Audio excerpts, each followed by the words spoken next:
Breaking news. Tirupati deputy mayor ఎన్నిక సందర్భంగా రాత్రంతా హైడ్రామా నడిచింది. చిత్తూరులోని వైసీపీ క్యాంప్ ఆఫీస్ వద్దకు టీడీపీ నాయకులు వెళ్ళగా భూమన అభినయ రెడ్డి అడ్డుకున్నారు. అటు రాత్రి 41వ డివిజన్ కార్పొరేటర్ అనిల్ కుమార్ యాదవ్ సోదరిని ఇటు పోలీసులు అదుపులోకి తీసుకున్నారు. విషయం తెలుసుకున్న అభినయ రెడ్డి ఉదయం అలిపిరి పిఎస్ వద్దకు వెళ్లారు.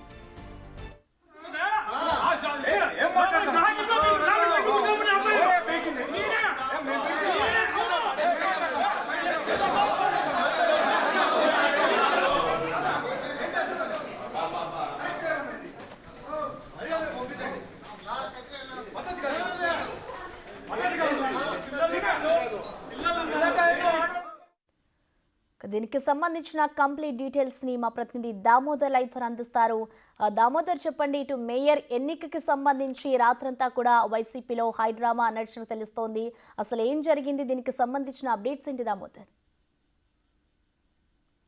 ప్రసన్న, ఏదైతే తిరుపతి డిప్యూటీ మేయర్ ఉప ఎన్నికకు సంబంధించిన హడావిడి రాత్రంతా కొనసాగింది. ముఖ్యంగా కూటమి నాయకత్వంలోనే బహుళ నాయకత్వం, దీంతోపాటు వారు సరైన ప్లానింగ్ లేకుండా వ్యవహరించడంతో ఏదైతే వారి ప్లాన్స్ అన్ని ఫెయిల్యూర్ అయినట్లు అనిపిస్తుంది. ముఖ్యంగా చిత్తూరులో వైకాపా కార్పొరేటర్లు ఒక ముగ్గురు ఉన్నారని తెలిసి అక్కడికి టీడీపీ నాయకులు అదేవిధంగా కూటమి నాయకులు వెళ్ళి వారితో మంతనాలు జరుగుతున్న సమయంలో ఒక్కసారిగా అక్కడికి చేరుకున్న అభినయ్ రెడ్డి వారిని అడ్డుకోవడం, ఆ తర్వాత అక్కడున్న ముగ్గురు మహిళా కార్పొరేటర్లను తీసుకుని తిరుపతికి రావడం జరిగింది. అదే సమయంలో పోలీస్ స్టేషన్లో తిరుపతి అలిపిరి పోలీస్ స్టేషన్లో 41వ డివిజన్ కార్పొరేటర్ అనిల్ కుమార్ యొక్క సోదరుడిని అదుపులోకి తీసుకున్నారు. ముఖ్యంగా అతను గతంలో ఎవరినో బెదిరించాడని ఫిర్యాదు 100కి కాల్ రావడంతో అతన్ని తీసుకెళ్లి విచారిస్తున్న సమయంలో తెల్లవారుజామున పోలీస్ స్టేషన్కు 5 గంటల సమయంలో పోలీస్ స్టేషన్ వద్దకు చేరుకున్న ఏదైతే అభినయ్ రెడ్డి అక్కడ పోలీసులకు వార్నింగ్ కూడా ఇచ్చిన పరిస్థితి. మొత్తం మీద చూస్తే ఇది కూటమి నాయకత్వంలోని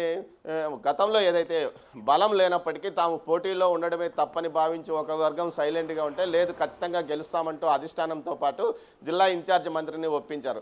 ఈ నేపథ్యంలో పెద్ద సంఖ్యలో ఏదైతే 40 మందికి పైగా కార్పొరేటర్లు తమ వైపు ఉన్నారంటూ ఏదైతే ఆయన ముందు వారందరినీ హాజరుపరిచిన సమయం. ఈ నేపథ్యంలో ఏదైతే వైసీపీ నుంచి మొదట్లో శేఖర్ రెడ్డి అనే వ్యక్తిని కార్పొరేటర్గా ఏదైతే డిప్యూటీ మేయర్ అభ్యర్థిగా ప్రకటించారో అతని ఆస్తుల వివాదం నేపథ్యంలో అతను విత్డ్రా అయిన నేపథ్యంలో లడ్డూ భాస్కర్ను అభ్యర్థిగా ప్రకటించారు.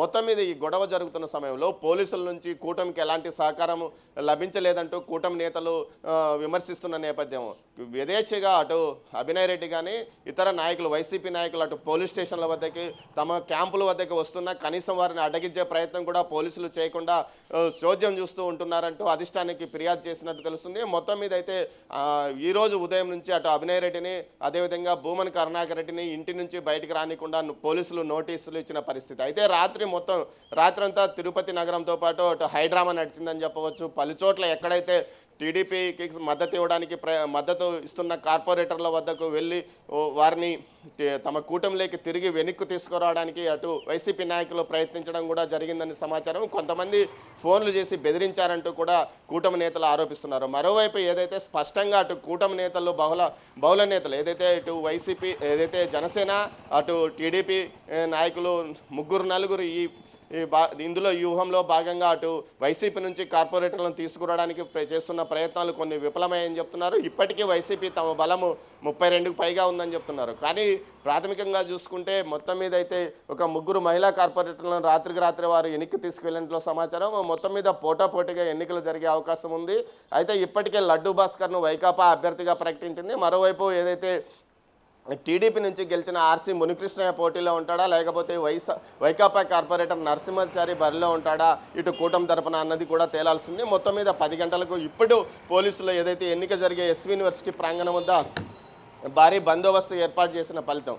అయితే ఏదైతే పోలీసు నిఘా వ్యవస్థలు కానీ అటు ఎవరు కూడా ప్రాథమికంగా అటు ప్రభుత్వానికి పూర్తి స్థాయిలో సమాచారం ఇవ్వలేదంటూ కూడా విమర్శలు వస్తున్న నేపథ్యం. మొత్తం మీద అయితే టీడీపీ అటు జనసేన నాయకుల ఫెయిల్యూర్స్ మాత్రం ఖచ్చితంగా కనిపిస్తున్నాయి. ఏదైతే ఇటు టీడీపీ నాయకులు వారి వద్దకు వెళ్ళి మంతనాలు సాగిస్తున్న సమయంలోనే ఒకేసారిగా తిరుపతి నుంచి చిత్తూరు వరకు భూమన అభినయ్ రెడ్డి వెళ్ళి వారిని తీసుకొని వచ్చాడంటే ఖచ్చితంగా వీరి ఫెయిల్యూర్ కనిపిస్తుంది. దీంతోపాటు సరైన ప్లానింగ్ లేకుండా ముందు నుంచి కూటమి నేతలు వ్యవహరిస్తుంటే ఇలా అబాస్ పాలవుతున్నారంటూ కూడా విమర్శలు వస్తున్న నేపథ్యంలో పార్టీ అధిష్టానం ఈ విషయంలో ఇటు ప్రభుత్వం సీరియస్గా ఈ విషయం మీద ఆదేశాలు ఇచ్చినట్టు తెలుస్తుంది. ఎందుకు మీరు అవసరం లేకున్నా కానీ బలం లేకున్నా ఎందుకు పోటీలో దిగారు, పోటీలో దిగిన తర్వాత ఎందుకు ఈ విధంగా ఫెయిల్యూర్ అవుతున్నారంటూ వీరికి క్లాస్ పీకినట్టు సమాచారం. ఈ విషయం మీద జిల్లా ఇన్ఛార్జ్ మంత్రి అనగాని సత్యప్రసాద్ కూడా ఇక్కడ స్థానిక నాయకులతో మాట్లాడుతున్నట్లు సమాచారం. మొత్తం మీద చూస్తే తమ వైపు బలం ఉందని వైకాపా, లేదు మేమే గెలుస్తామంటూ కూటమి బీరాలు పోతున్న పరిస్థితి. మొత్తం మీద ఎన్నిక ఏ విధంగా జరుగుతుంది, ఫలితం 11 గంటలకు వచ్చే అవకాశం ఉంది. మొత్తం మీద దీనికి సంబంధించి పోలీసులు అక్కడ ఎస్వి యూనివర్సిటీ సెనేట్ హాల్ వద్ద జరిగే ఎన్నికకు పటిష్టమైన బందోబస్తు మాత్రం ఏర్పాటు చేస్తామంటున్నారు Prasanna. Right, thank you Damodar.